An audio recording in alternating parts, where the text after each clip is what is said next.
எங்கள் ஊர் அண்ணாமலை யூனிவர்சிட்டியில் தான் நான் இன்ஜினியரிங் படித்தேன். ஸோ காலேஜ் லைஃப்பில் எல்லாருக்கும் நிறைய மெமரிஸ் இருக்கும். அந்த மாதிரி ஒரு மெமரி தான் எனக்கும் இது.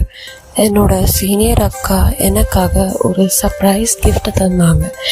என்னென்னு பார்த்தா என்னோட பிக்சர், அதுவும் என்னையே வரைஞ்சி வச்ச பிக்சர்.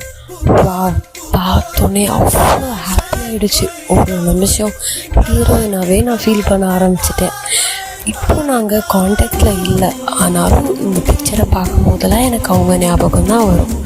ஸோ உங்கள் லைஃப்லேயும் இந்த மாதிரி மெமரிஸ் இருந்தால் இந்த வீடியோவை லைக் பண்ணுங்கள். அண்ட் உங்கள் மெமரிஸை என்னோட ஷேர் பண்ண நீங்கள் கமெண்ட் பண்ணுங்கள். உங்களுக்கு யாராவது இந்த மாதிரி மெமரிஸ் கொடுத்தாங்கன்னா அவங்களுக்கு இதை சென்ட் பண்ணி தேங்க்யூ சொல்லுங்கள். இன்னும் யாரும் அப்படி பண்ணலன்னா, யாராவது பண்ணணும்னு தோணுனா அவங்களுக்கு அனுப்பி இந்த மாதிரி பண்ண சொல்லுங்கள். அண்ட் இந்த மாதிரி மெமரிஸை நீங்கள் கேட்குறதுக்கு என் சேனலை சப்ஸ்கிரைப் பண்ணுங்கள். தேங்க்யூ.